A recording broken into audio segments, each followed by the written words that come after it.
आमच्यासारख्याच शिक्षक होत्या आणि जवळजवळ 50-55 वर्षापूर्वी घरलगुंजी इदरहोंड तालुका खानापूर इथं आम्ही दोघं एकत्र काम करत होतो.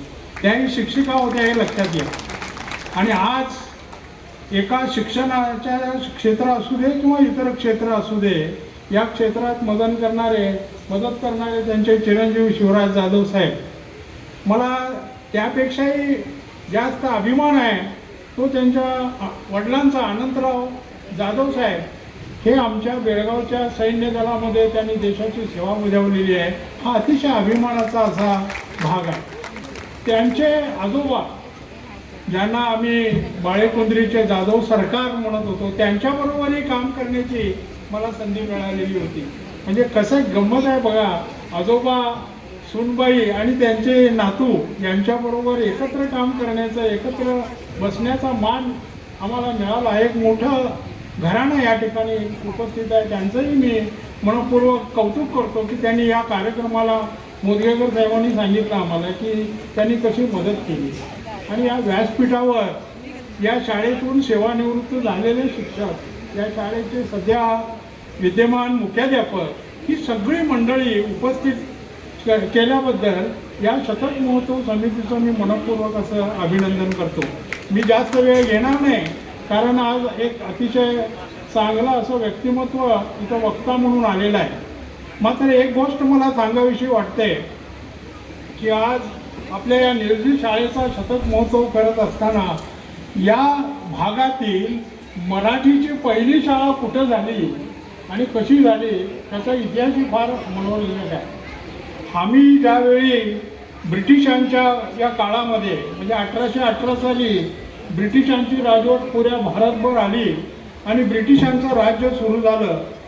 ब्रिटिशांना इथल्या स्थानिक लोकांना आपल्या कारभारामध्ये सहभागी करून घ्यायचं होतं, पण शिक्षक आणि शिक्षण कोण देणार? आणि म्हणून त्यांनी त्या काळामध्ये इंग्रजी शिक्षणाबरोबर मराठी शिक्षण दिलं पाहिजे हे जाणून सुरुवातीची पहिली मराठी शाळा, तुम्हाला आश्चर्य वाटेल, आमचा बेळगाव जिल्हा त्यावेळी अस्तित्वात नव्हता.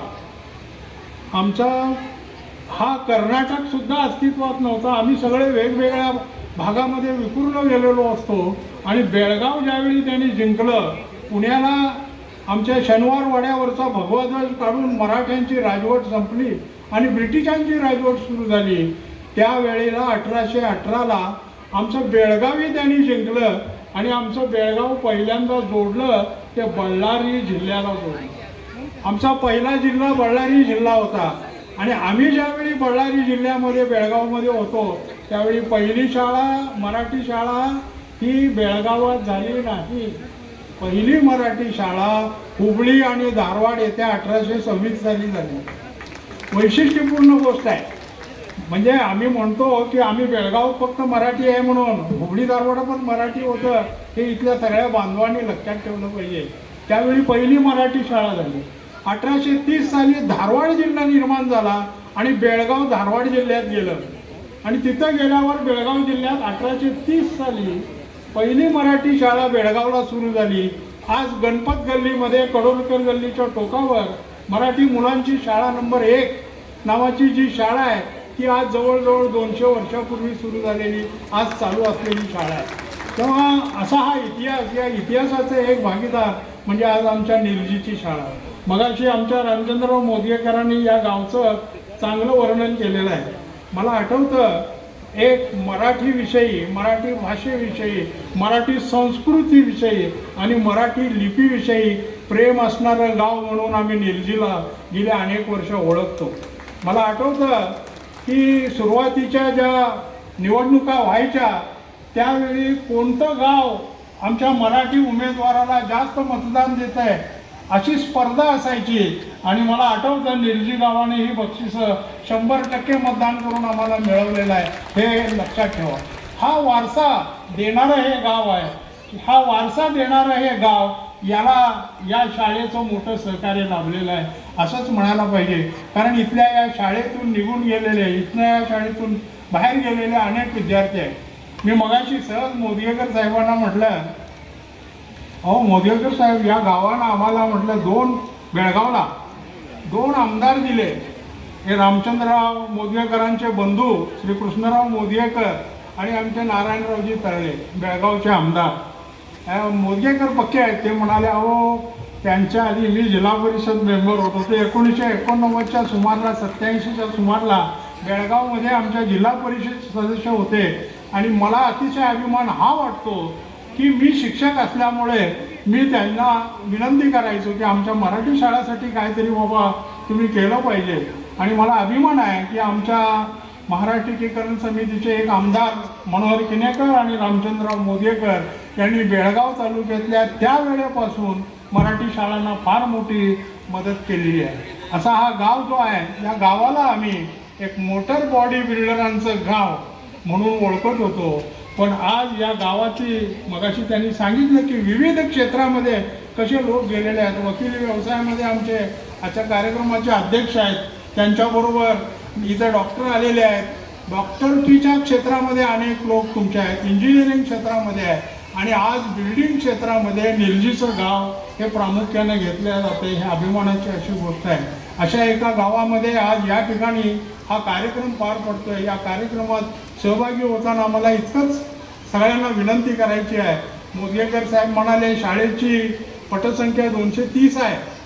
230 आमच्या बेळगावमध्ये 30 नाही अशी परिस्थिती आज झालेली आहे. कारण इंग्रजी माध्यमाचा प्रचंड असा ओढा आणि मराठीबद्दलची अनास्था आमच्यामध्ये निर्माण झालेली आहे. तशी अनास्था इथं निर्माण झालेली नाही. या कार्यक्रमाला इतका मोठा जनसमुदाय उपस्थित आहे ही अत्यंत अभिमानाची गोष्ट आहे. तेव्हा मी या ठिकाणी इंग्रजी एक कवी जे टेनिसन, लॉर्ड टेनिसनची एक कविता आहे ब्रुक म्हणून. ब्रुक म्हणजे झरा. तो झरा सांगतो, झरा वाहत असतो आणि त्या झऱ्याचं पाणी आपल्याला माहिती आहे की बाजूनं जाणारा वाटसरूही पाणी पितो. तिथे राहणारा माणूस त्या झराचा उपयोग करून घेतो. अनेक वर्ष तो वाटसरू आपली तहान भागवण्यासाठी त्याचं तो पाणी पितो. तो झोरा म्हणतो, असे अनेक लोक माझ्याजवळ येतील, माझं पाणी पितील. For men may come and men may go, but I go on forever. असे अनेक लोक येतील, माझं पाणी पितील, पण मला मात्र दुसरीकडे कुठं जाऊन भागणार नाही, इथं वाहतच राहिलं पाहिजे. तसं ही जी शाळा आहे, या शाळेमध्ये आमच्या इथं निवृत्त झालेल्या शिक्षकांसारखे अनेक सेवा करणारे शिक्षक असतील, आज असलेले शिक्षक असतील, आज असलेले विद्यार्थी असतील. आपण ती शाळा सोडून दुसरीकडे जाऊ, परंतु ही शाळा मात्र या गावामध्ये कायम टिकली पाहिजे. हा निर्धार आजच्या या कार्यक्रमाच्या वतीनं आपण व्यक्त करूया. या ठिकाणी या समारंभासाठी अनेक मान्यवर आलेले आहेत, अनेक प्रमुख वक्ते आलेले आहेत. तेव्हा जास्त वेळ काही मी घेत नाही. पुन्हा एकदा व्यासपीठावरील सर्व मान्यवरांचं, इथं उपस्थित असलेल्या सर्व नागरिकांचे या कार्यक्रमात सहभागी झाल्याबद्दल मी एक मराठी भाषेचा प्रेमी म्हणून तुमचं मनपूर्वक असं अभिनंदन करतो.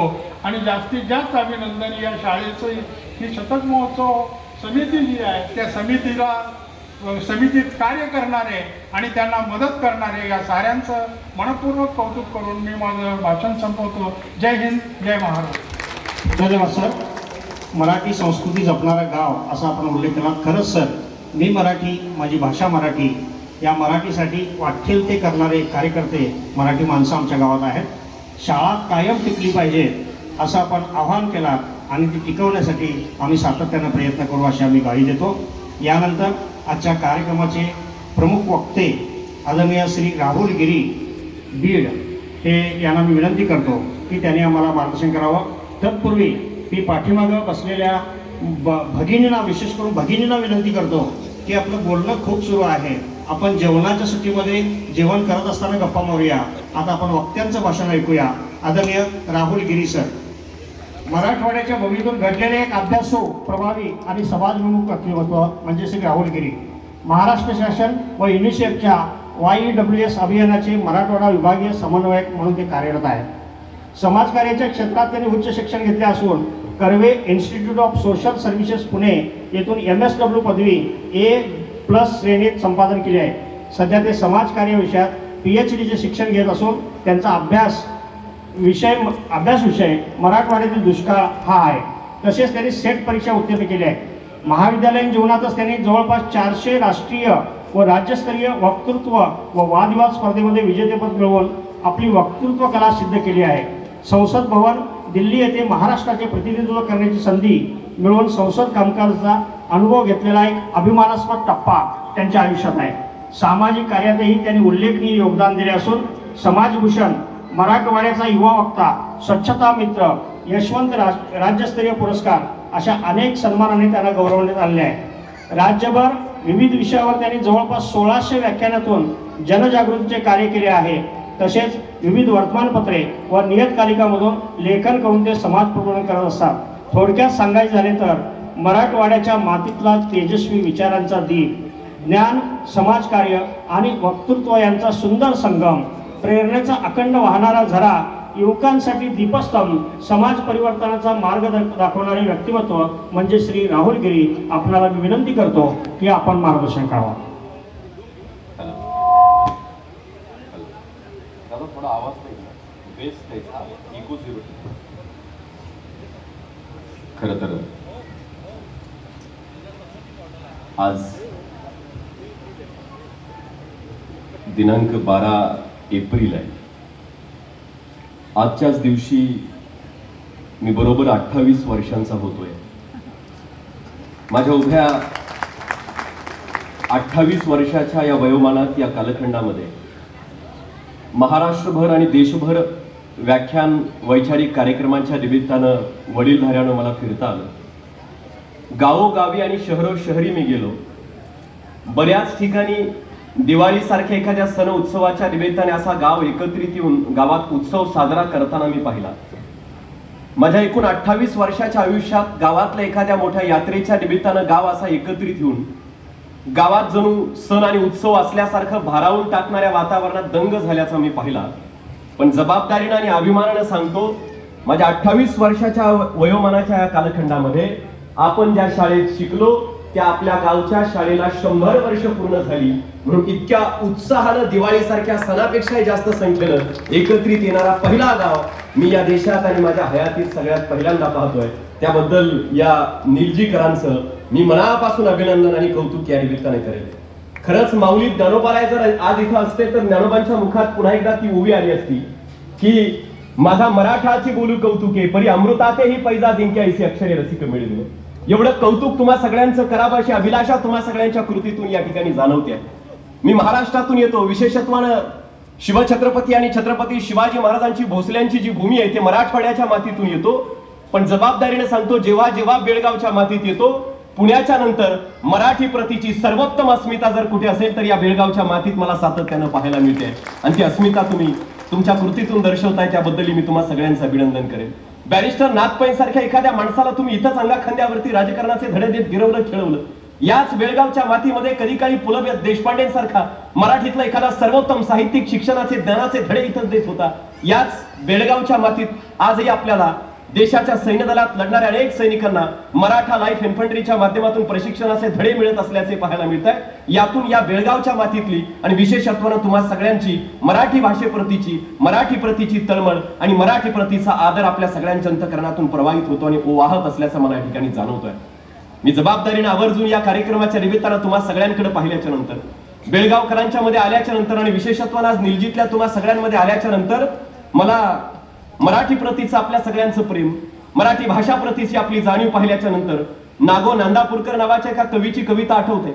महाराष्ट्रातल्या आणि या मातीतले तुम्ही सगळी माणसं एकत्रित म्हणून या कवितेचा पुनरुच्चार आज या ठिकाणी करावा असं वाटतं मला. ती कविता अशी आहे की आम्ही मराठी हिचे पुत्र लोकी, कधी भ्यावयाचे मुळी ना कुणा, अखंड प्यालो हिचे दुग्धंगी, पहा रोमा रोमातुनी खुणा, तोडा चिरा मारा दुग्ध धाराच येती, नाही वाहे हो रक्त त्यातुनी, माझी मराठी मराठीच मीही, असे बोल येतील त्यातुनी. इतकं घट्ट नातं माय मराठीशी तुमचं आणि माझं असल्याचं आपल्याला जाणवत आहे. आमच्या आज या सरकारी उच्च प्राथमिक मराठी शाळा निलजी तालुका जिल्हा बेळगावचा हा शतक महोत्सव वर्ष आज तुम्ही साजरं करताय. किती उत्तम कौतुकाची कल्पना ज्यांच्या पहिल्यांदा मानसिकतेतून बाहेर पडली असेल त्या व्यक्तित्वाचं मी मनापासून कौतुकाने अभिनंदन करेल की ज्या समितीनं एकत्रित येऊन ही कल्पना मांडली आहे. आपण ज्या शाळेत शिकलो, खरं तर शाळा एखादं विद्यालय विद्यार्थ्याच्या किंवा एखाद्या व्यक्तीच्या सामाजिकीकरणाच्या प्रक्रियेमध्ये कुटुंबाचा, आईचा, वडिलांचा आणि घरातल्या माणसांचा जेवढा रोल असतो त्या व्यक्तीचं सामाजिकीकरण होत असताना त्याच्या सामाजिकीकरणाच्या प्रक्रियेमध्ये सर्वोत्तम रोल हा त्याच्या शाळेचा असतो, हे आपण लक्षात घेणं गरजेचं आहे. शाळा ही खरं तर दुसरी जननी आहे. शाळा ही खरं तर दुसरी मातृभूमी असं म्हणावं लागेल, माता आहे असं म्हणावं लागेल. शाळेचं त्या विद्यार्थ्याशी आयुष्यभराचं काय नातं असतं? ओंजळीतल्या फुलपाखराला ओंजळीत जितक्या तन्मयतेनं, लीनतेनं, प्रेमानं जपावं तितकं हळवं आणि संवेदनशील नातं शाळेशी, त्या शाळेतल्या शिक्षकांशी आपण आयुष्यात किती मोठे होत राहिलो तरी आपल्याला त्या ठिकाणी प्रामुख्यानं पाहायला मिळतं. आज या कार्यक्रमाच्या निमित्तानं विशेषत्वानं मंचावरती अनेक मान्यवर या ठिकाणी उपस्थित आहेत.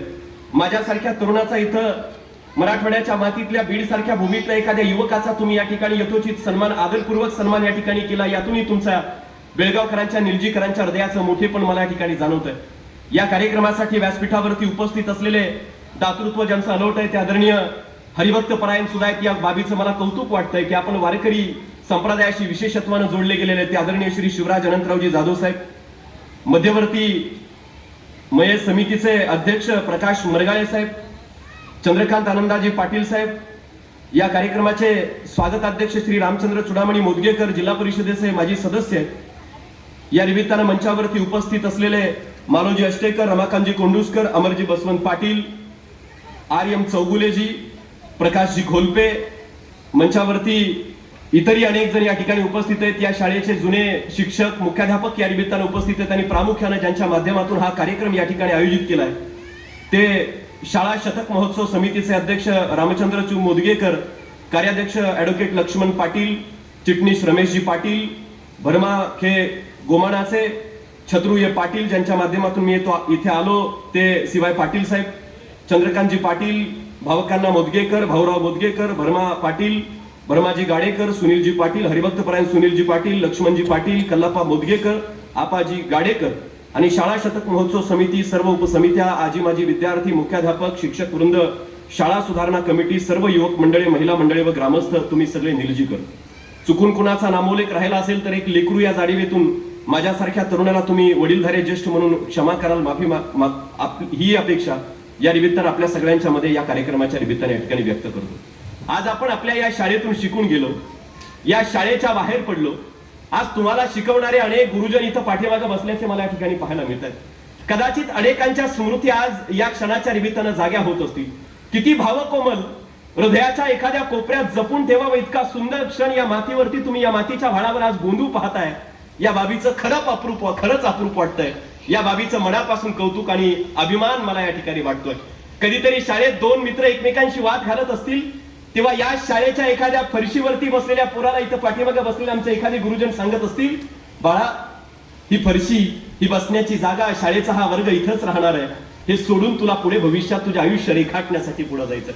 एखाद्या बेंचवरती एखादा विद्यार्थी बसत असेल, जागेवरून भांडत असेल, वाद घालत असेल, त्यावेळी हे गुरुजन सांगत असतील हा बेंच इथंच राहणार आहे, तुला पुढे जायचं आहे, वर्गात कुठल्या बसायचं. यावरून एखादा विद्यार्थी एखाद्या शिक्षकाशी वाद घालत असेल, शिक्षक सांगत असतील हा वर्ग, ही खोली इथेच राहणार आहे, तुला पुढे जायचं आहे. आयुष्यात पुढे निघून जात असताना ज्या शाळेनं आपल्याला संस्काराचे धडे दिले, ज्या शाळेनं आपल्याला ममता दिली, ज्या शाळेनं आपल्याला पुढे जाण्यासाठीचा मार्ग दिला, त्या शाळेकडे वळून पाहण्याची दृष्टी आणि ते दातृत्व, ते उत्तरदायित्व तुम्हा सगळ्यांमध्ये या बाबीचं खरंच करावं तेवढं कौतुक कमी असल्याचं मला वाटतं. जे दातृत्व तुम्ही सगळ्यांनी दाखवलंय. मी आल्याबरोबर शाळा बघितली. प्रत्येकानं शाळेला काहीतरी देऊ केलंय, प्रत्येक बॅचनं शाळेला काहीतरी देऊ केलंय. या राज्यातलीच नाही तर देशातली सर्वोत्तम शाळा आमची मराठी शाळा झाली पाहिजे. या इंग्रजीच्या रेट्यामध्ये, या स्पर्धेच्या युगामध्ये आमची मराठी शाळा सर्वोत्तम, उत्तम आणि उत्तमच राहिली पाहिजे. ही जी तुमची तळमळ, ही तळमळ खरंच कौतुकास पात्र असल्याची मला पाहायला मिळते. एका सुभाषितकारानं जे म्हटलंय, जे लिहिलंय की ज्यांची बाग फुलून आली त्यांनी दोन फुलं द्यावीत, ज्यांचे सूर जुळून आले त्यांनी दोन गाणी द्यावी, आभाळा एवढी उंची ज्यांची त्यांनी थोडे खाली यावे, मातीत मळले आयुष्य ज्यांचे त्यांना थोडे उचलून घ्यावे. तुम्ही तर या शाळेत शिकलात, गुरुजनांनी तुम्हाला तर ध्येय दिलं, प्रेरणा दिली, आयुष्यात मोठे झालात. पण या मातीतल्या गोरगरिबांची लेकरं या शाळेत शिकणार आहेत, उद्याच्या गावाचं भविष्य, उद्याच्या समाजाचं भविष्य ते रेखाटणार आहेत. तेव्हा आपलं दातृत्व बनतं आणि ते मोठं दातृत्व तुम्ही तुमच्या कृतीतून दाखवलं, याबद्दल मला मनापासून तुमचं कौतुक आहे. मराठीच्या प्रती आज इंग्रजीच्या या स्पर्धेच्या रेट्यामध्ये या जगाला जाणून घेण्याची विंडो आणि खिडकी इंग्रजीला म्हटलं जात आहे.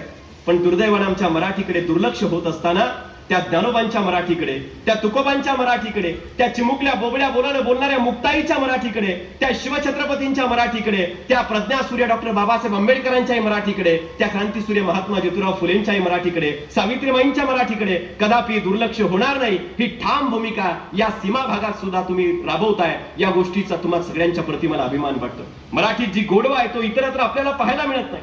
मराठी भाषेत किती ममता आहे, किती आपुलकी आहे. अहो कल्पना करा, वयाच्या 16व्या वर्षी संत ज्ञानेश्वर नावाचा एखादा चिमुकला पोर महाराष्ट्राच्या मातीत जन्माला येऊन पैसाच्या खांबाला टेकून अमृतातेही पैजा जिंके ऐसी अक्षरे रसिक मिळविन असं म्हणत आमच्या माय मराठीची निर्मिती करायला लागतो. संस्कृतातल्या सगळ्या ज्ञानाचे धडे प्राकृतातल्या मराठी जनतेला, मराठी माणसाला उमगावेत, समजावेत यासाठी ज्ञानोबा माऊली ज्ञानेश्वरीची निर्मिती करतात. ती मराठी भाषा जी वाड्या पाड्या वस्त्यावरती दर्या खोऱ्यात बोलली जायची, ती मराठी भाषा पहिल्यांदा ग्रंथात मांडण्याचं काम आद्यकवी मुकुंद राजांच्या नंतर ज्ञानोबा माऊली त्या ठिकाणी करायला लागतात. माऊली ज्ञानोबांना लोकांनी त्रास दिला, लोकांनी दुःख दिलं. मराठीचा गोडवा, मराठीची महती, मराठीचं अप्रूप काय बघा. मुक्ताई, चिमुकली मुक्ताई, वय वर्ष 6 असेल, वय वर्ष 7 असेल.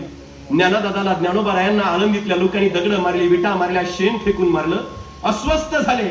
आळंदीत जर कधी गेलात तर त्या आळंदीतल्या एका घरात, स्वतःच्या घरात आपल्या झोपडीचं ताटीचं दार लावून अस्वस्थ होऊन डोळे मिटत ईश्वराचं ध्यान आणि चिंतन करत ज्ञानोबा माऊली बसले. त्यावेळी ज्ञानोबा रायांना ज्ञानदादा ज्ञानदादा ज्ञानदादा म्हणून आळवताना, विनवणी करताना चिमुकली मुक्ताई काय बोबड्या बोलणं, किती सुंदर मराठी बोलत असेल. त्या मराठी भाषेचे आम्ही पाईक आहोत. ती मुक्ताई ज्ञानदादाला आवाज देते. माऊली ज्ञानोबा राय काय ऐकतच नाहीत. त्यावेळी संत काय असतो, तुम्ही वारकरी संप्रदायातली माणसं आहेत म्हणून आवर्जून सांगतो, अध्यात्माला, वारकरी संप्रदायाला मराठीतून सगळ्यात पहिल्यांदा संत हा शब्द जर कोणी दिला असेल तर वय वर्ष 6-7 असणाऱ्या चिमुकल्या मुक्ताईनं दिला. त्या चिमुकल्या मुक्ताईनं ज्ञानोबरायांना विनवणी करताना म्हणावं की विश्व रागे झाले वणी, संती सुखी व्हावे पाणी, तुम्ही तरुणी विश्व तारा, ताटी उघडा ज्ञानेश्वरा. ताटीचे अभंग रचणाऱ्या त्या 6-7 वर्षाच्या चिमुकल्या मुक्ताईच्या मुखातून प्रसवणाऱ्या मराठीचं माधुर्य जर चाखायला लागलो की आमच्या मराठवाड्यातल्या एका कवीचे शब्द उठे येतात. ते असं लिहितात, मराठी काय आहे. ते म्हणतात, माय मराठी काय आहे तर वरवरच्या रंगावरती नकोस जाऊ, आत गुलाबी रसरसणार जांभळ आहे. आत एखादं खडकावरती खळाळणारं ओहळ आहे. वरवरच्या रंगावरती नकोस जाऊ, आत गुलाबी रसरसलेलं जांभळ आहे. खडकावरती खळाळणारा ओहळ जसा प्रांजळ आहे तितकी प्रांजळ आमची माय मराठी आहे. एखादा रसरसलेलं जांभळ जितकं मधुर आहे ते माधुर्य माय मराठीत तुम्हाला आणि मला पाहायला मिळतं. अशा मराठी भाषेच्या प्रती कृतज्ञता दर्शवणारा सुद्धा हा सोहळा मला या कार्यक्रमाच्या निमित्तानं आज या ठिकाणी पाहायला मिळतो. या बाबीचं कौतुक आहे. आज या निमित्तानं बोलत असताना कुठल्या मुद्द्यांवरती बोलावं, कुठल्या विषयांवरती बोलावं हा एक प्रश्न होता आणि तो प्रश्न आहे. पण तुम्ही सगळे या शाळेचे काही विद्यार्थी, या शाळेचे माजी आजी विद्यार्थी आणि विशेषत्वानं कुणाचे तरी या शाळेत शिकत असणाऱ्या विद्यार्थ्यांचे पालक, या दुहेरी भूमिकेतून बहुतांश मंडळी या कार्यक्रमाच्या निमित्तानं आणि ग्रामस्थ म्हणून या ठिकाणी उपस्थित आहात. शाळेत जोपर्यंत तुम्ही असायचा तुम्हाला कल्पना करवत असेल, चित्र ठीक असायचं. शाळेत जोपर्यंत तुम्ही आणि आजही विद्यार्थी असतात तोपर्यंत चित्र ठीक असतं. गुरुजनांच्या नजरेत असतात, आई बापांच्या नजरेसमोर असतात, या जिल्हा परिषदेच्या शाळेत असतात, त्या सरकारी शाळेत असतात. पण हीच पोरं, हीच मुलं वर्तमान परिस्थितीमध्ये आजची परिस्थिती बिकट होऊ पाहते.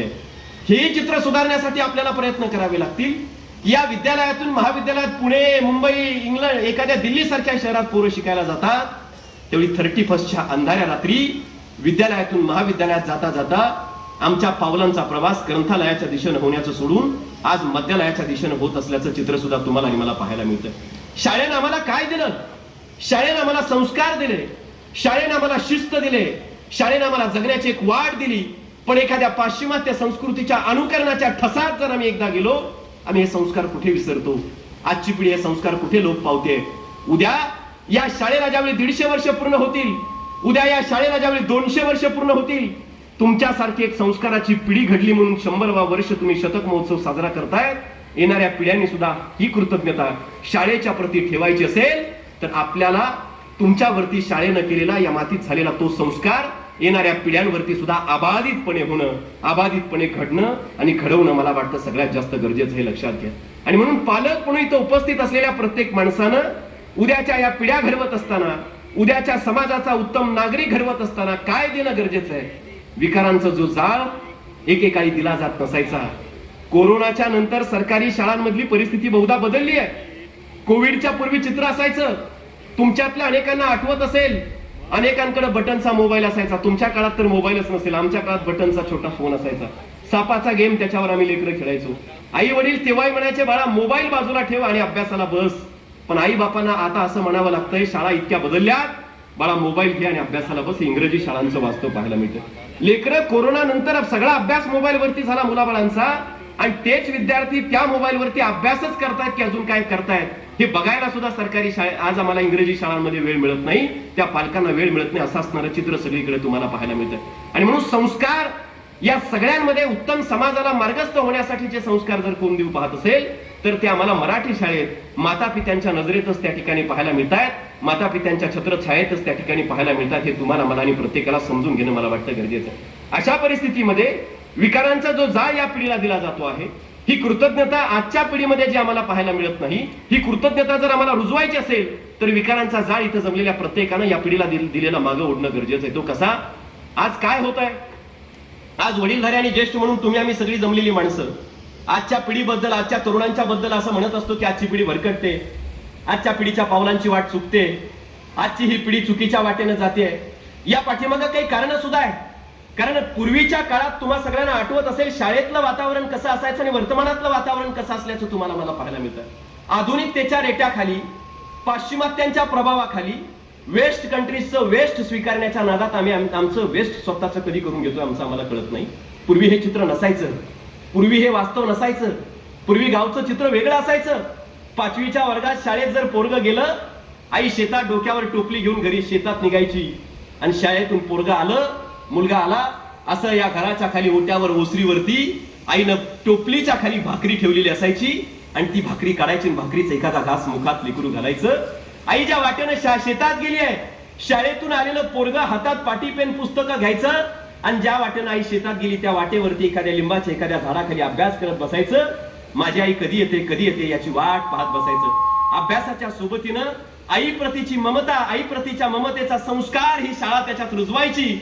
आईची वाट पाहणारं पोरग एकदा का संध्याकाळच्या वेळी मावळतीला गेलेला सूर्य आणि त्या सूर्याचा आकाशात निर्माण झालेला मावळतीचा केशरी रंग आणि त्याचसोबत गावाच्या दिशेनं संध्याकाळी परत येणाऱ्या गायींच्या खुरानं उधळलेली धूळ, यात माखलेली आई घराकडे परत येताना दिसली.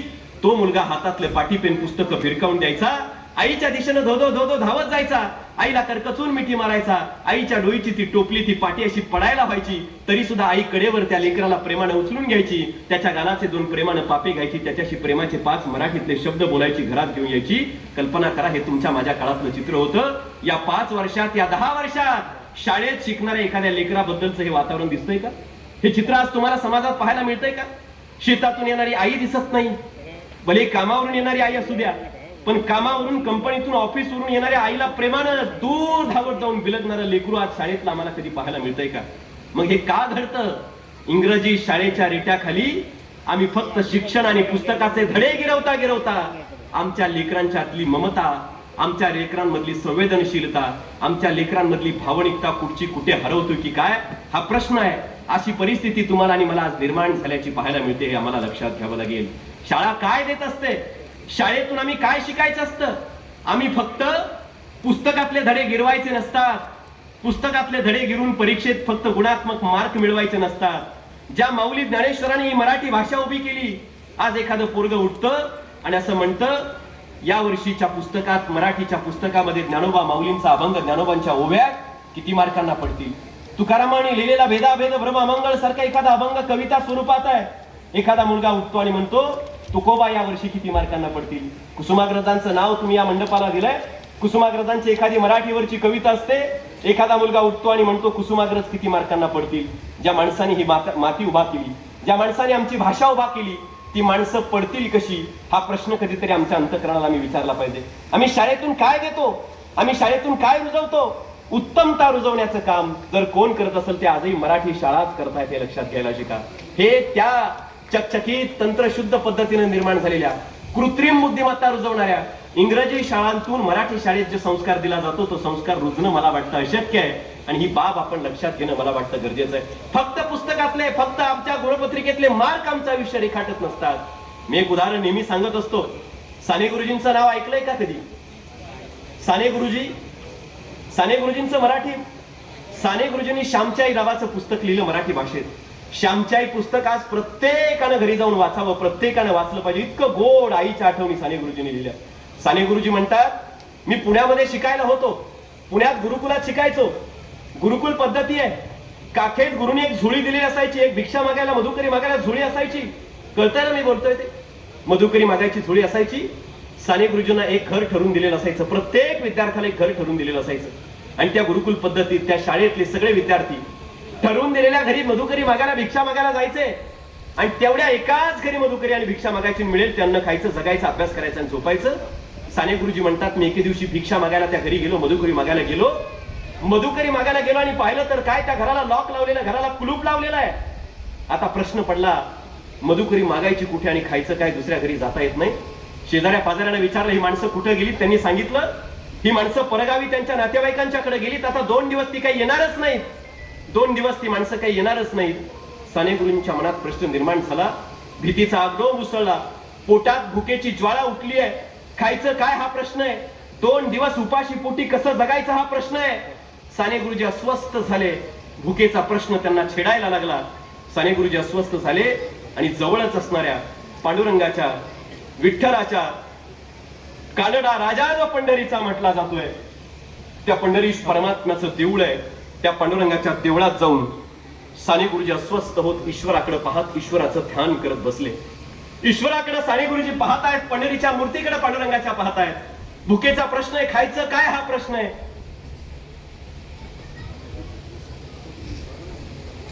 सन्माननीय खासदार महोदयांचं आगमन झालं. आपण एकदा जोरदार टाळ्यांनी त्यांचं स्वागत करू. मी सांगतोय की पांडुरंगाच्या समोर अस्वस्थ होत साने गुरुजी बसले आणि त्याच वेळी त्यांना कुणीतरी त्या पांडुरंगाच्या मूर्तीसमोर एक 5 रुपयांचा रोकडा असा टेकवलेला दिसला.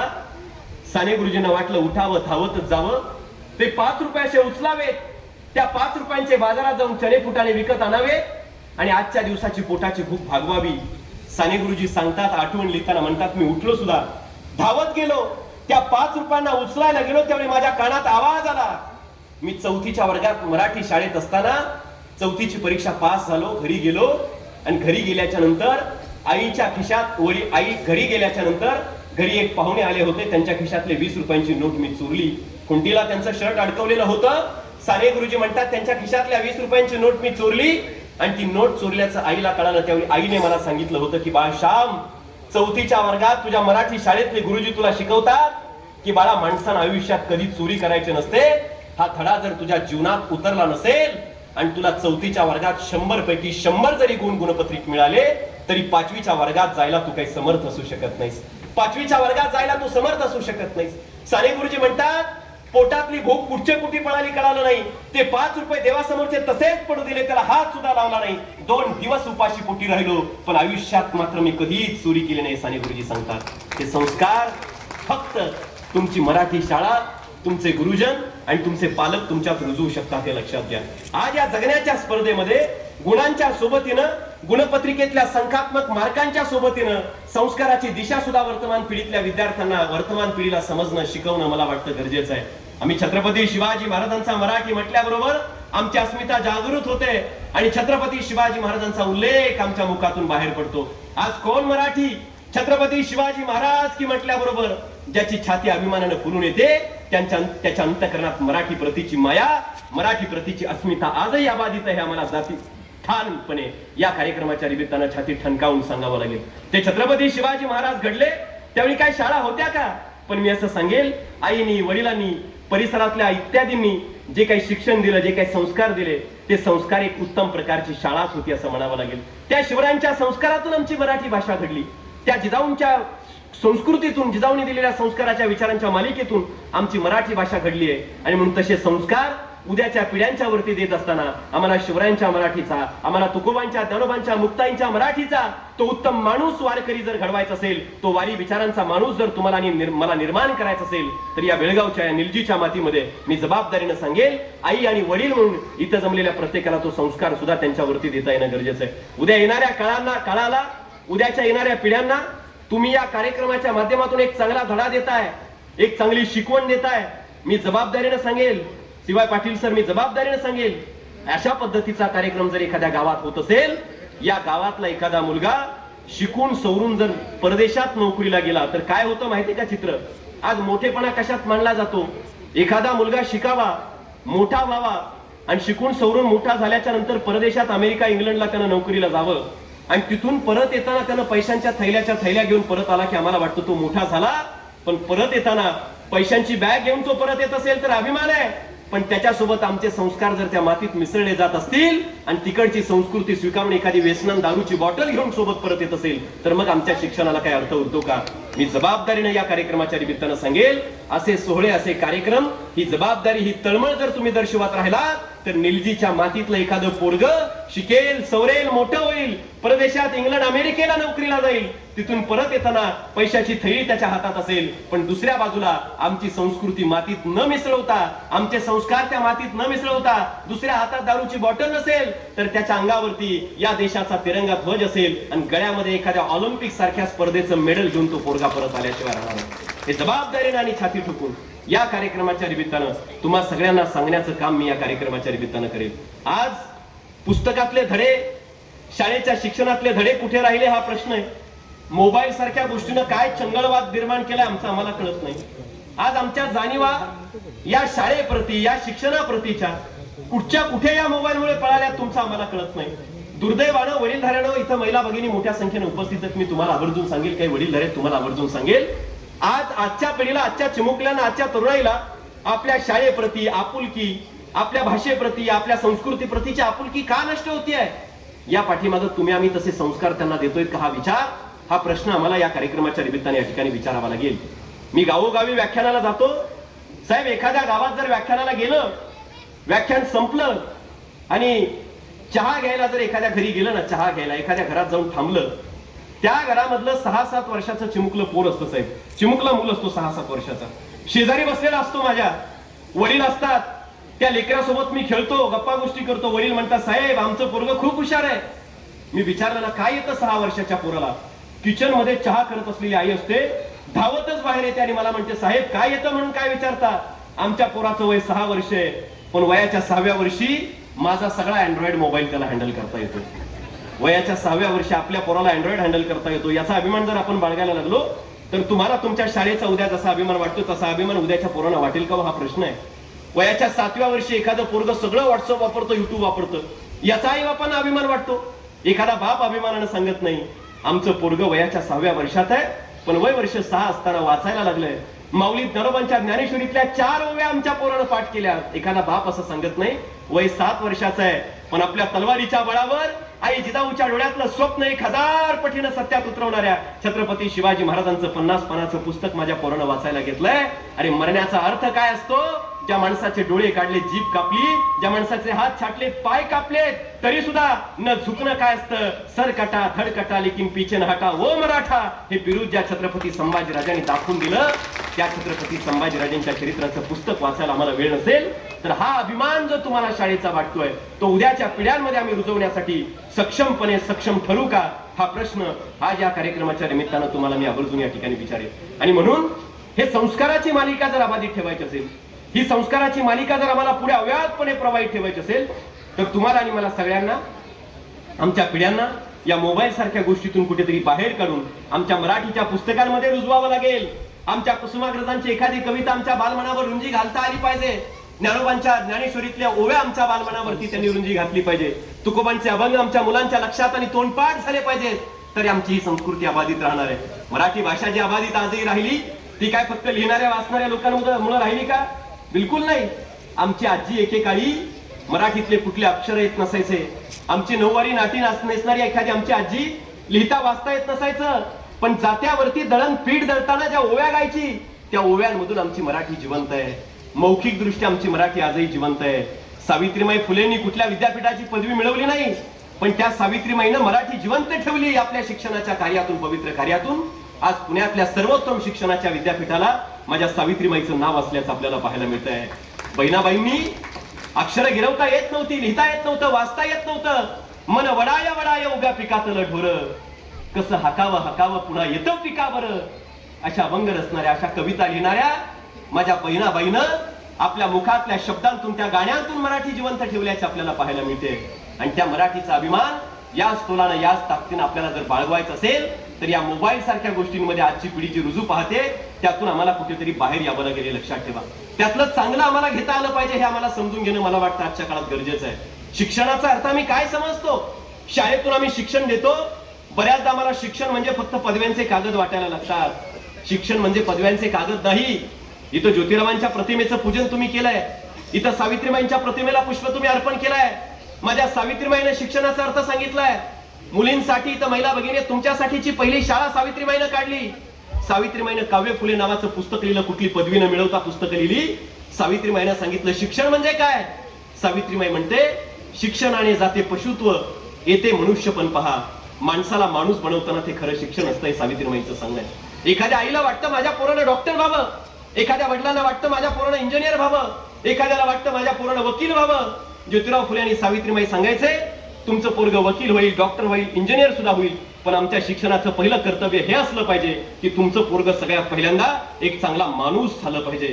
एक चांगला माणूस घडणं हे सगळ्यात जास्त गरजेचं आहे. जसं मराठीतले कवी सुभाषितकार लिहितात, काय व्हायचंय ते म्हणतात आता खरेच मित्रा इतके करून पाहू, जर शक्य झाले तर माणूस बनून पाहू. हस्ती सुखात आपुल्या सारे जरी जगिया, परी दुःखात परकीयांच्या आता रडून पाहू. दुसऱ्यांच्या दुःखात डोळ्यात अश्रूचा एखादा थेंब येईल, ही संवेदनशीलता आमच्यात जर आम्हाला निर्माण करायची असेल तर आमची ही संस्काराची जी तुम्ही प्रवाहित ठेवताय मालिका, ती मालिका याच पद्धतीनं प्रवाहित राहणं मला वाटतं गरजेचं आहे. 1882 ला महात्मा ज्योतिराव फुलेंनी ज्यावेळी सगळ्यात पहिल्यांदा या देशामध्ये हंटर आयोग आला होता. हंटर आयोगाच्या समोर महात्मा ज्योतिराव फुले या महाराष्ट्राच्या आमच्या मराठी मातीतला माणूस ज्योतिराव फुले शेतकऱ्याचं मुंडासं डोक्यावरती घातलं, सूट बूट आणि टाय घालून गेले नाहीत. ज्योतिराव फुलेंसारख्या माणसाने तुमच्या माझ्यासाठी शिक्षणाची दारं खुली केली. या शाळा ज्योतिरावांमुळे उभा राहिल्यात. लक्षात ठेवा, इंग्रजांच्या काळामध्ये सुद्धा मराठी शाळा का उभा राहिल्या? ज्योतिरावांसारखी शिवरायांना गुरु मानणारी माणसं पुढे आली. ज्योतिराव फुलेंनी काय केलं? हंटर आयोगानं निमंत्रण दिलं. ज्योतिराव फुलेंनी शेतकऱ्याचा वेश परिधान केला, डोक्यावर मुंडासं घातलं, फटके तुटके शेतकऱ्याचे कपडे घातले, गेले हंटर आयोगच्या समोर. हंटर आयोगाला वाटलं हा काय फटक्या तुटक्या कपड्यातला मराठी माणूस, याला काय येत असेल बोलता वाचता लिहिता. ज्योतिराव फुले उभे राहिले भाषणाला आणि महात्मा ज्योतिराव फुलेंनी त्या हंटर आयोगासमोर इंग्रजांना सांगितलं, we know that we are one nation but crores of my Indian brothers are without education. आम्ही एक राष्ट्र हे तुम्ही सांगताय मान्य आहे, पण आमच्या देशातले हजारो बांधव जर शिक्षणापासून वंचित असतील तर हे दुर्दैव आहे. त्यांच्या शिक्षणाची व्यवस्था करावी लागेल. आणि ब्रिटिशांनी तिथून पुढे शाळा सुरू करायला खऱ्या अर्थानं सुरुवात केली असं म्हणावं लागेल. मग तुमच्यासारखी एखादी शाळा इंग्रजांचं शासन असताना सुद्धा या देशामध्ये उभा राहिल्याची तुम्हाला मला पाहायला मिळते. महात्मा ज्योतिराव फुलेंनी त्यावेळी सांगितलं राईट टू एज्युकेशन ऍक्ट आणा, प्राथमिक शिक्षण सक्तीचं करा. कोल्हापूर जवळच आहे.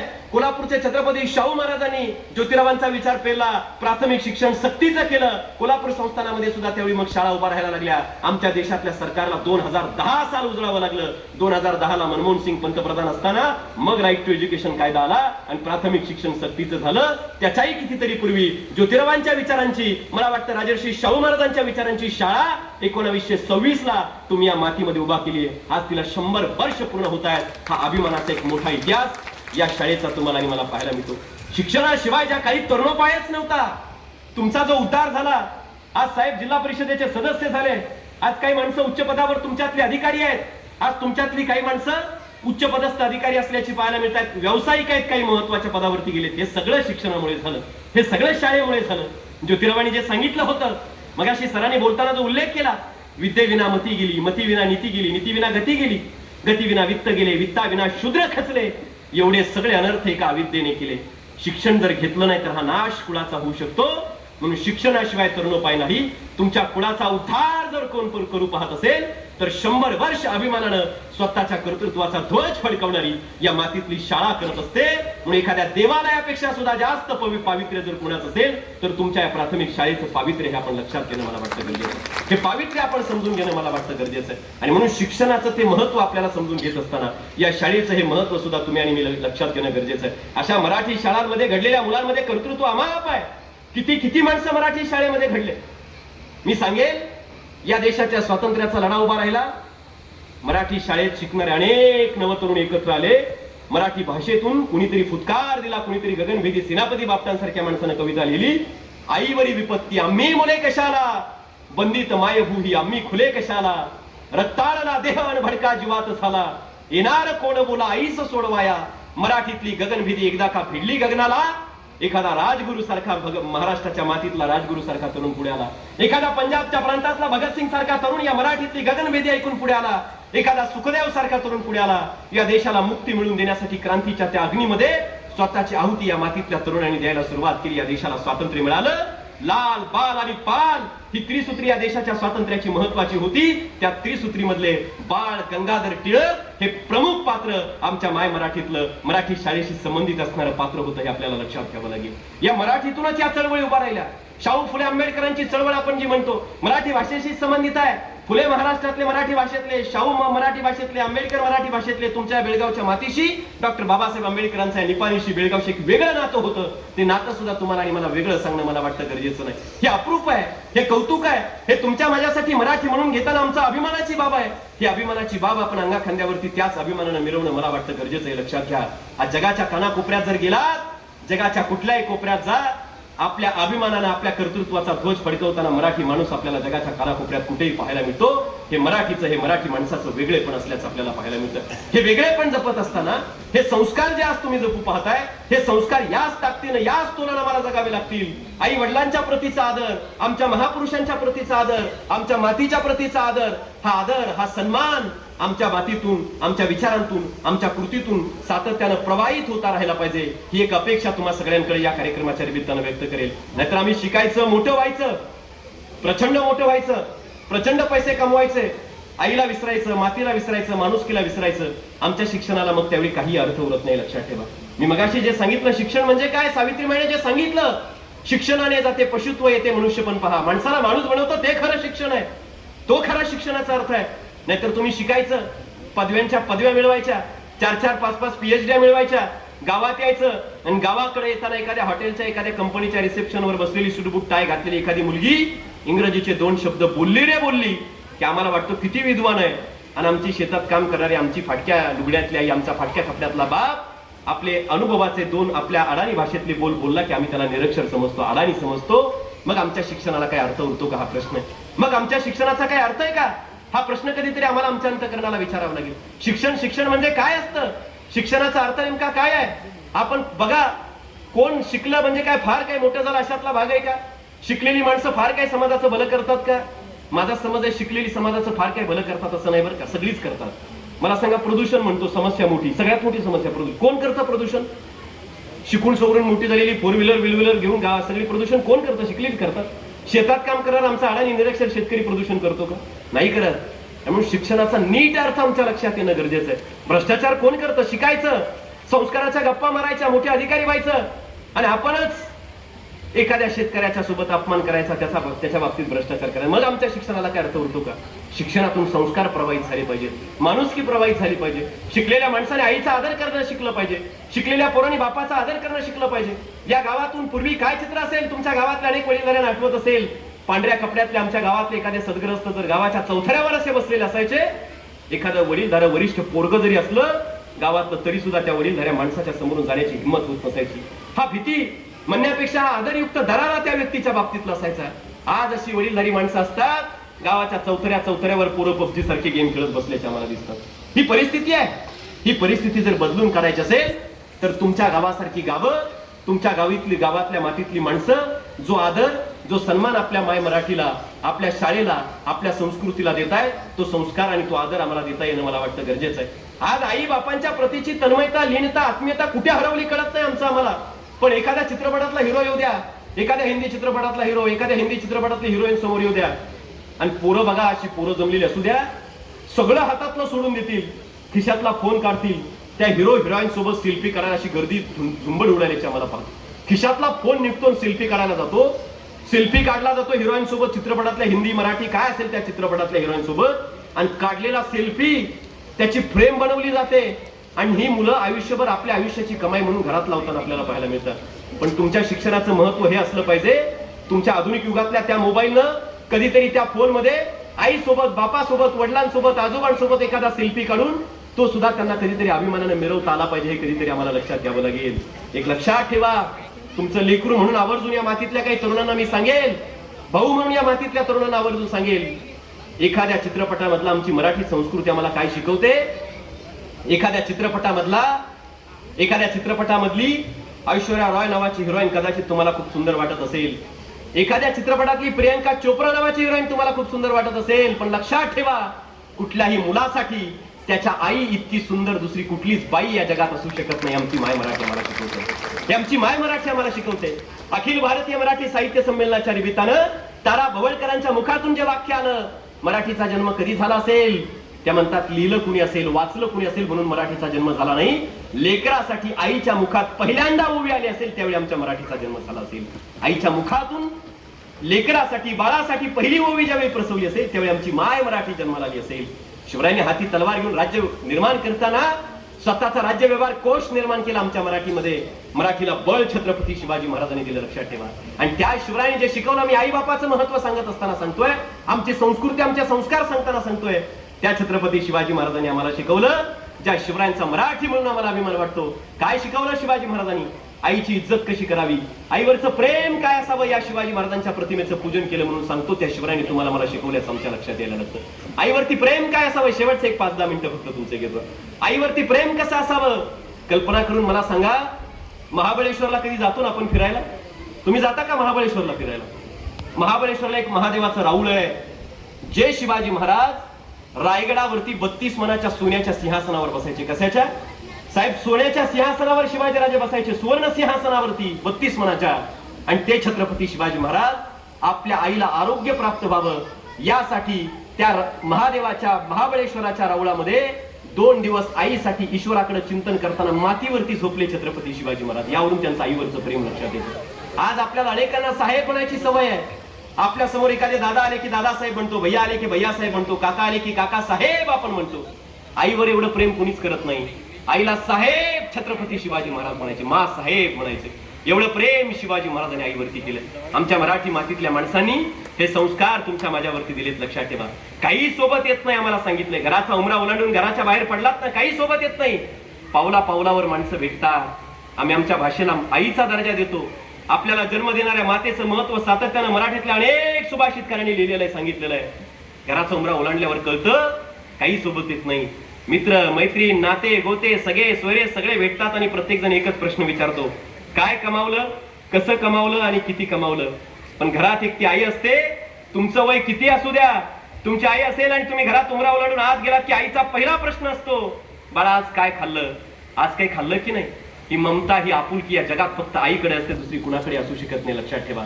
आणि म्हणून एखाद्याला वाटत असेल डोळे झाकून प्रेम करणारी प्रेयसी असेल, एखाद्याला वाटत असेल डोळे उघडे ठेवून प्रेम करणारी त्याची मैत्रीण असेल, एखाद्याला वाटत असेल डोळे मोठे करून ओटारून असे प्रेम करणारी बायको असेल, पण डोळे मिटेपर्यंत लेकरावर प्रेम करणारी या जगात फक्त आई असते, लक्षात ठेवायला शिका, फक्त आई असते. म्हणून आमच्या मराठवाड्यातले फमू शिंदे मराठीत कविता लिहिताना, माय मराठीमध्ये कविता लिहिताना सांगतात, आई काय असते?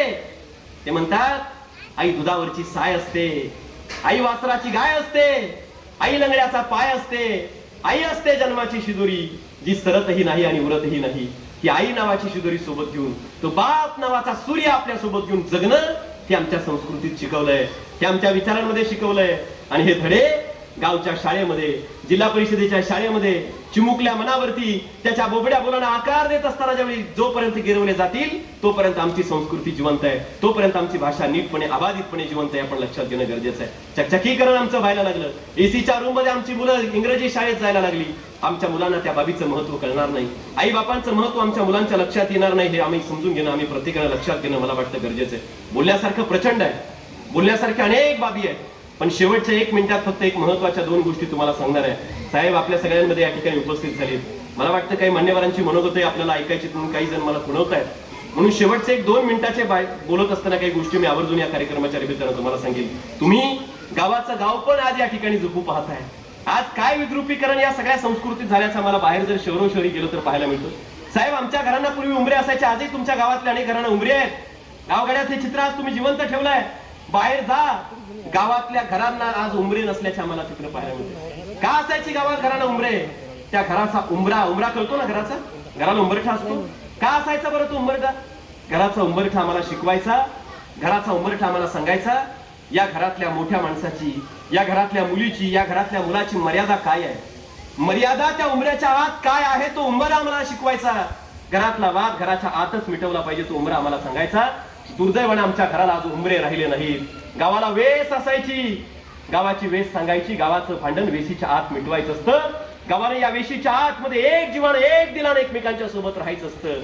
दुर्दैवानं बाहेर जर पाहिलं तर हे चित्र आम्हाला पाहायला मिळत नाही. गावाचं ते गावपण, गावाचं ते मोठेपण आज तुम्हाला मला जपू पाहणं गरजेचं आहे. आणि ते तुम्ही जपताय याबद्दलही तुम्हा सगळ्यांचे मनापासून अभिनंदन या कार्यक्रमाच्या निमित्तानं करेल. या शाळेमध्ये आवर्जून तुम्ही आता ही प्रेरणा रुजवली पाहिजे की आपले संस्कार सोबत घेत असताना उद्याच्या काळाला अपेक्षित असणारं शिक्षण आपल्याला देता आलं पाहिजे.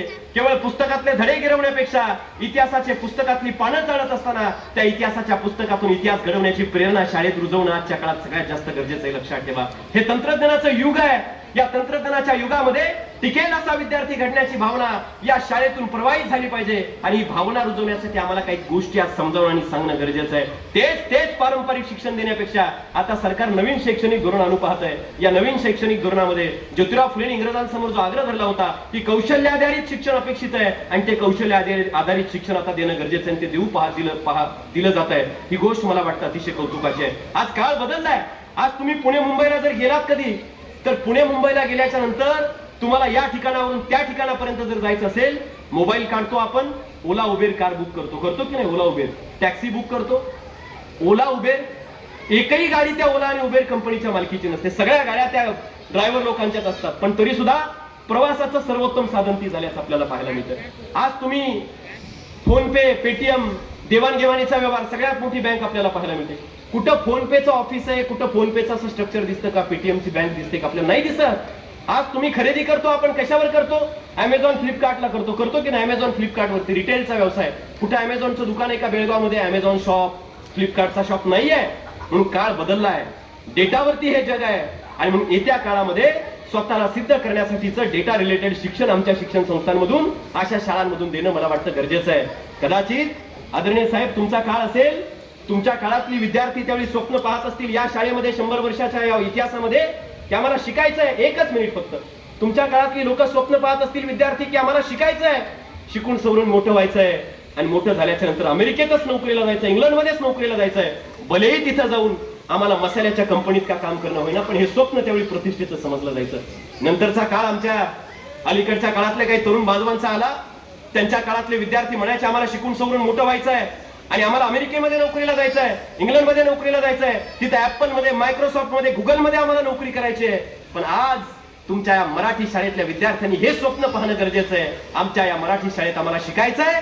आम्हाला ना अमेरिकेत जायचंय ना इंग्लंडला जायचंय. आमचं ऍपल, आमचं मायक्रोसॉफ्ट, आमचं गुगल आम्हाला आमच्या निलजीच्या बेळगावच्या मातीत निर्माण करायचं. ही धमक तुमच्या शिक्षणात असली पाहिजे आणि ही धमक ही मराठी शाळा देईल, ही एक अपेक्षा तुम्हा सगळ्यांकडे व्यक्त करतो. एपीजे अब्दुल कलाम जसं म्हणायचे, तुम्ही फक्त नोकऱ्यांसाठी शिक्षण देत असाल तर तुमची शिक्षण व्यवस्था फक्त नोकर जन्माला घालायचं काम करेल. म्हणून फक्त नोकऱ्यांसाठी शिक्षण न देता संस्काराची शिदोरी घेऊन जाणारं शिक्षण फक्त मराठी शाळा, सरकारी शाळा देऊ शकता. हे जबाबदारीनं या कार्यक्रमाच्या निमित्तानं तुम्हा सगळ्यांना सांगेल. एवढंच शेवटचं सांगेल, माय, माती आणि माणुसकीला न विसरणारं शिक्षण देता येणं आजच्या काळात गरजेचं आहे. सिंधुताई सपकाळांचं कधी तुम्ही नाव ऐकलं का? सिंधुताई सपकाळांना मी एकदा भेटलो, लहान होतो. सिंधुताई सपकाळांना पुण्यात त्यांच्या आश्रमात भेटायला गेलो. सिंधुताईंच्या जवळ गेलो आणि सिंधुताईंच्या जवळ गेल्याच्या नंतर गर्दी होती साहेब, अशी बरीचशी मोठी माणसं तुमच्यासारखी जमली होती. मी ती माणसं दूर पांगू दिली. सिंधुताईंच्या जवळ गेलो आणि सिंधुताईंना म्हटलं, माई, अनाथांची माऊली ना सिंधुताई, या नऊवारीमध्ये नाटी नेसणारी बाई अमेरिकेत जाऊन भाषण करून आली. मी म्हटलं, माई, तुम्ही या मातीतून तुमचं एवढं मोठं विश्व उभा केलंय, मला सुद्धा एखादी प्रेरणा द्या की मला सुद्धा तुमचा एखादा विचार द्या ना, मलाही प्रेरणा मिळेल. सिंधुताईंनी काय केलं माहितीये का? सिंधुताई सपकाळ अनाथांच्या माऊलीनं हात असे पाठीशी दुमडले आणि समोर चालायला लागल्या. मी सुद्धा त्यांच्यासोबत चालायला लागलो. चालत चालत पुढे गेला, असं मैदान पटांगण होतं, तिथं अचानक अशा थांबल्या. मी सुद्धा थांबलो त्यांच्यासोबत. थांबलेल्या सिंधुताई लगेच जमिनीवर पटकन खाली बसल्या. मी सुद्धा त्यांच्यासोबत मांडी घालून जमिनीत बसलो. सिंधुताई लगेच उठून उभा राहिल्या. मी सुद्धा त्यांच्यासोबत उठून उभा राहिलो आणि उठून उभा राहिल्याबरोबर मी एक काम केलं. माझ्या जीन्स पॅन्टला लागलेली धूळ अशी झटकली. सिंधुताईंनी तेवढंच पाहिलं आणि मला म्हणाल्या, अरे बाळा, ज्या मातीतून मी माझं विश्व उभा केलंय त्या मातीच्या कणांचं ओझं तुझ्या आधुनिक युगातल्या जीन्सला झेपत नसेल तर माझ्या विचारांचं ओझं तुला काय झेपणार आहे. आणि म्हणून मराठी शाळा ही एकमेव अशी संस्कृती देते, हे असं दालन असतं जे तुम्हाला तुमच्या मातीचं ओझं झेपेल. ही सक्षमता तुमच्या आधुनिकतेत तुम्हाला देत असते. ही सक्षमता घेऊन तुम्ही पुढे जाल. वेळेच्या मर्यादा तुम्हाला आणि मला या कार्यक्रमाच्या निमित्ताने आहेत. म्हणून या माय मराठीचा जागर करणाऱ्या तुम्हा सगळ्या या मी असं म्हणेल की मराठीची नगरी जे ज्ञानोबांनी म्हटलंय की ब्रह्मविद्येचा सुकाळू करू, तशा पद्धतीचं भारावून टाकणारं वातावरण तुम्ही या शतक महोत्सव सोहळ्याच्या निमित्तानं निर्माण केलंय. इथून गेल्याच्या नंतर महाराष्ट्रात जाईल, अभिमानानं सांगेल की महाराष्ट्राच्या बाहेर सुद्धा कर्नाटकाच्या भागात बेळगाव प्रांतात निलजी सारखं एक गाव आहे, ज्या गावामध्ये आजही अभिमान मराठी भाषेचा एवढा कौतुकाचा सोहळा आयोजित केला जातो. इतकी अभिमान बाळगणारी माणसं आहेत. तुम्हा सगळ्या माणसांचं मनापासून अभिनंदन करतो, कौतुक करतो, आभार व्यक्त करतो. मराठीच्या या पुत्राला तुम्ही जो सन्मान आदर दिला त्याबद्दल तुम्हा सगळ्यांचे आभार व्यक्त करतो. ही ज्येष्ठ माणसं, एक लेकरू बोलतोय म्हणून कानांचा कोट करून तुम्ही सगळ्यांनी मला ऐकलं त्याबद्दल तुमचेही आभार व्यक्त करतो. ज्यांनी मला इथं बोलावलं त्या सगळ्यांचे अंतःकरणापासून आभार व्यक्त करतो. तुमच्या या शाळेप्रती बाबा आमटेंच्या शब्दात फक्त एवढंच म्हणेल, इथून काय निर्माण करायचंय. बाबा आमटेंनी जे सांगितलंय, नांगरू स्वप्ने उद्याची एथली फुलतील शेते. उद्याची स्वप्न नांगरून उद्याची फुलं, उद्याची शेतं फुलवण्याचं काम ही तुमची मराठी शाळा करते. नांगरू स्वप्ने उद्याची एथली फुलतील शेते, घाम गाळील ज्ञान येथे येथून उठतील नेते. उद्या वेगवेगळ्या क्षेत्रामध्ये स्वतःचं कर्तृत्व सिद्ध करणारं नेतृत्व तुमच्या या शाळेतून घडत राहील. आणि पुन्हा एकदा 150वं वर्ष 200वं वर्ष साजरं करण्यासाठी याच ताकदीनं तुम्ही सगळे या शाळेसाठी जमाल ही अपेक्षा व्यक्त करतो आणि थांबतो. कोटी कोटी धन्यवाद. जय जिजाऊ, जय श्रीराम.